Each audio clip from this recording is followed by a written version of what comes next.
Salve plantoides! Segunda parte então do episódio Influências da Primavera.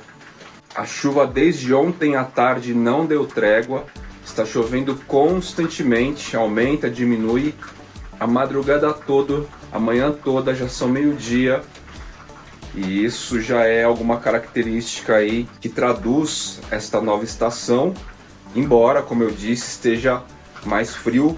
A chuva deu uma baixadinha agora e a gente vai perceber aqui algumas características, algumas situações, sintomas, influências deste novo momento, primavera. Antes de eu me embrenhar no meu matagal, propriamente falando, é importante dizer que, embora a gente tenha vivido a amplitude térmica no outono e no inverno, principalmente no outono, a gente passou por períodos bem quentes e um frio mais constante veio mais para o final do período do inverno, mais para setembro, meados de setembro, e se perpetua até o momento. Não é um frio extremamente frio, característico, mas já era para estar mais quente. Mas diante disso, no contexto outdoor, que é o tema em destaque hoje do episódio, a gente teve desenvolvimento mais regular, tá? Houveram aí algumas chuvas, embora no começo a gente tenha tido uma estiagem bem longa, mas o calor aí se compensou com uma molhadeira artificial, manual, né? Molhava aí todos os dias, às vezes mais de uma vez por dia, com calor. Então as plantas aí, em geral, não estagnaram.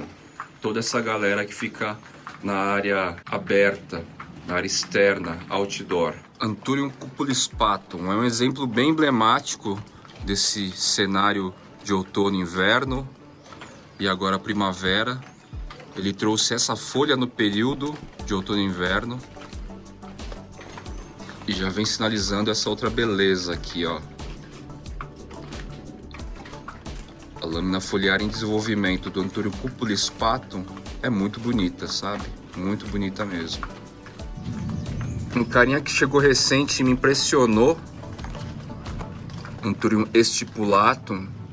Ele tem se desenvolvido muito bem e com uma certa velocidade aqui em cima da laje da casinha do tango, tá? Essa folha nova ainda não finalizou o desenvolvimento, tá crescendo ainda. Se adaptou super bem aqui. Um fenômeno que praticamente não parou no outono e inverno e agora obviamente vai continuar. Essa aqui acabou de abrir, essa aqui já está há algum tempo. É a inflorescência de alguns Anthurium. Esse cara aqui é o pedatum, tá? Agora é um momento bem oportuno para a gente ver a inflorescência. Nesse contexto outdoor, no qual as plantas se desenvolvem bem mais rapidamente, por causa de todos os efeitos de luz, chuva, a gente tem inflorescência vindo assim com muita facilidade. Anthurium effusilobum também traz nova inflorescência. Do outono para cá, são 3 inflorescências que ele trouxe. Aqui a gente vê um momento emblemático no meu cultivo. Essa aqui é uma lâmina foliar nova do Anthurium clavigerum. Ele deve estar aqui comigo já, com apenas uma lâmina foliar aqui, uma mudinha apical. Ele estava comigo aqui, nossa, deixa eu pensar, uns 10 meses provavelmente. E o bichinho ficou estanque por todo esse tempo. Também sobre a laje da casinha do tango. E olha só, finalmente, neste período de primavera, dá para dizer que ele veio no verão, né? Chegou no verão aqui do ano passado. E só agora aqui na primavera, comecinho, que eu vou ver finalmente uma folha nova desse cara. Foi um Anthurium que eu guardei bastante tempo. Esse é um aspecto bacana para comentar, porque muitos plantoides recebem uma planta, adquirem a planta e este indivíduo fica estagnado por meses. E a pessoa estranha, a pessoa arranca os cabelos, a pessoa fica preocupada e tal.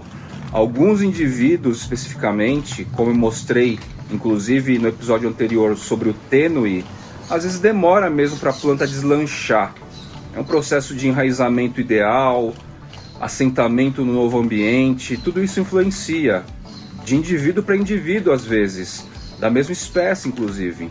Então acontece, não quer dizer que o clavígero é tão lento como o meu, tá? Mas esta muda especificamente, nas condições que ela ficou, demorou esse tempo. E agora ela vai seguir o jogo dela, tá legal? Anthurium furcatum também foi um carinha que eu posso dizer que não estagnou. Foi se desenvolvendo bem entre outono e inverno. E já vem com lâmina foliar nova, se eu não me engano. Essa estrutura aqui está se formando bem rapidamente. Lâmina foliar nova, tá? Essa é uma característica de um cultivo outdoor sob chuva, sob possibilidade de chuva. As florais da Begonia Chemei ainda estão se desenvolvendo aqui. As infrutescências do Balauanum ainda ocorrem por aqui. E todo esse clima da primavera acelera o processo de amadurecimento. Philodendron ornatum sodiroi. Essa lâmina foliar promete ser bem interessante, bem bonita, bem formada. Philodendron liname também. Está sinalizando algo bem interessante aqui. Philodendron rugosum pink skin. Só que até uns 2 dias estava aqui, ó, onde está meu dedo. Só essa mudança climática e uma temperatura média legal assim, clima de subbosque, certo? Olha só. É importante lembrar também que na pré-primavera, em dias sequenciais de muito calor que teve aqui, eu me precavi e espalhei um monte, uma dose mais pesada, vamos dizer assim, de fertilizante de lenta absorção geral, indoor, outdoor, tá?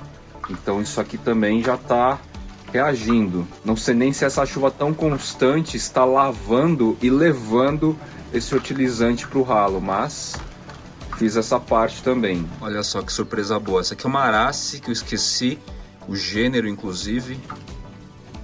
E ela entra em dormência, tá? Ela é bem sazonal. E olha só que legal o registro do desenvolvimento agora, ó. Mais uma inflorescência, no caso aqui do Anthurium sanguineum, que está no painel paredão. Inflorescência do Anthurium magnificum híbrido, que eu tenho no painel paredão. Essa Euphorbiaceae macaranga grandifolia, folhinha nova aqui. Folhinha nova aqui. Essa maiorzinha está ainda em desenvolvimento, nasceu aqui já também. Olha só que beleza, o Philodendron Splendid tá com inflorescência. Vou dar um zoom aqui.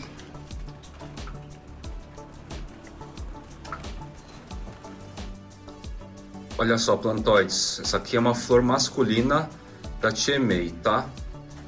Flor masculina.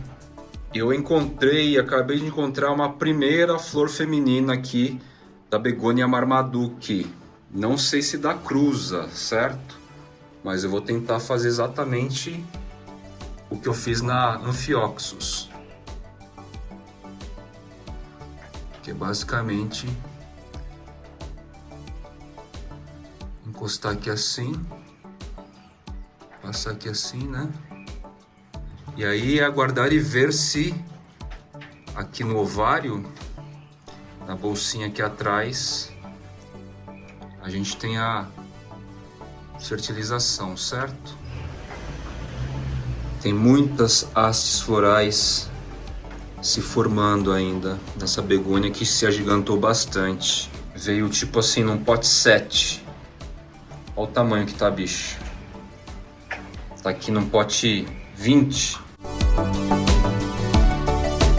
Aqui na estufa cobertura, na semi-estufa, como a umidade está extremamente alta, eu não tenho feito absolutamente nada. Basicamente observado, tá? A umidade está circulando aqui constantemente, certo? Os substratos estão devidamente úmidos.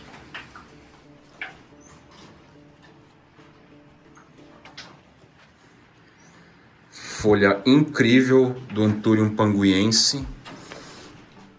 Essa característica de tecido que eu falo para vocês.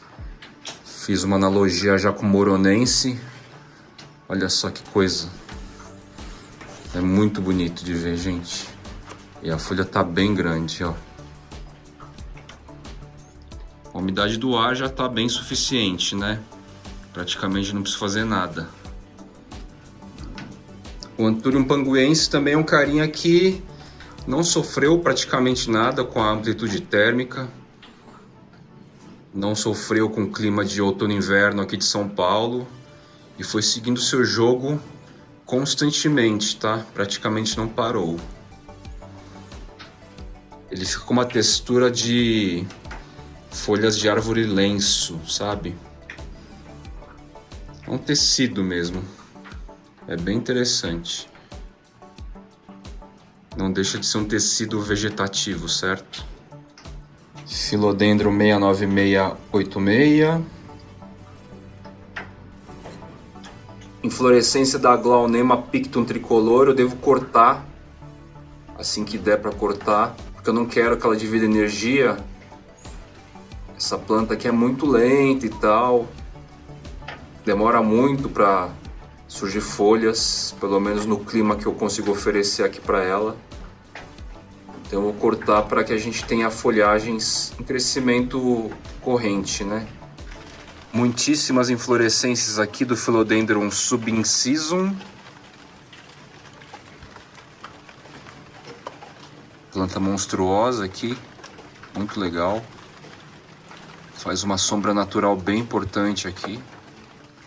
Anthurium pedato radiatum. Eu não tive o vislumbre, a sensação de ver uma folhagem bem formada sair deste meu indivíduo aqui. Estou com expectativas exatamente nessa temporada de primavera e verão. Por enquanto ele não sinalizou. Ele é muito mais lento naturalmente do que o pedato em si. Não é uma espécie rápida de desenvolvimento, tá? E vamos ver agora se eu fico esperto. Deve começar em breve a temporada de lesmas e caramujos, principalmente quando a gente tiver essa umidade e um calor mais alto, que não é o caso ainda o calor. Mas na hora que fecha essa conta desta umidade com calor mais alto, eu tenho que ficar de olho aqui para que pelo menos as lâminas foliares novas, com bastante antocianina, elas não sejam atacadas, tá? Fiquem atentos a isso também. Lesmas e caramujos que começam em temporadas de muito calor e umidade ao mesmo tempo.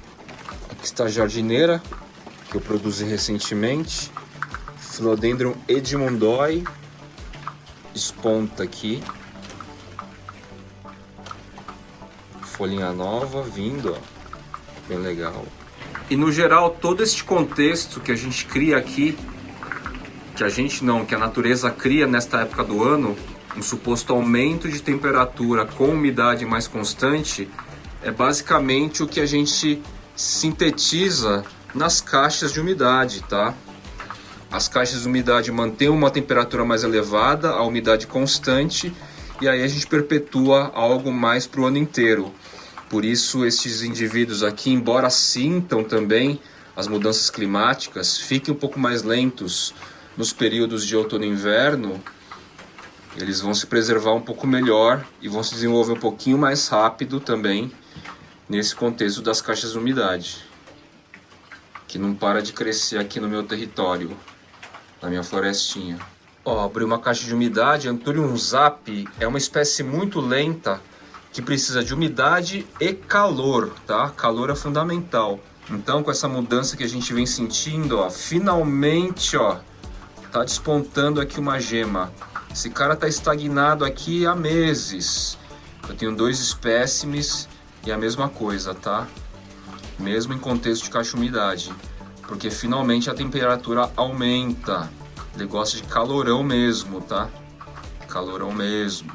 Finalmente também eu vejo sinais do meu Anthurium timplaumani. Outro carinha que estava estagnado por questão de aclimatação, talvez de raízes não tão desenvolvidas assim, ó. Finalmente ele vem, tá? Volta aí o caso de alguns espécimes que demoram mais do que o normal, não por causa da espécie em si, mas por algum contexto de aclimatação.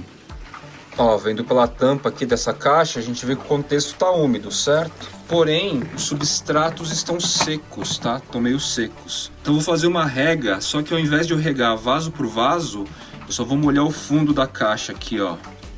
Deixar subir uma camadinha geral. E aí naturalmente os vasos vão absorver, né? Vão puxar. Eu acho mais interessante assim. Esse aqui que está suspenso, claro, preciso regar, né? Mas os que estão embaixo. Ah, e essa água tá com microdose de Bayfort 867, tá? Tô fazendo uma fertilização, adubação aqui também. Então o fundo lá, ó, tá molhadinho. Vou fechar a caixa agora. E aí naturalmente a umidade aumenta um pouco no substrato. Lembram que a muda do Philodendron serpens que eu tirei do terrário aquário estava toda contorcida? Olha só como ela se adaptou e já abriu a folha nova aqui, ó. Interessante, né? Rapidinho. Perfeitou na muda.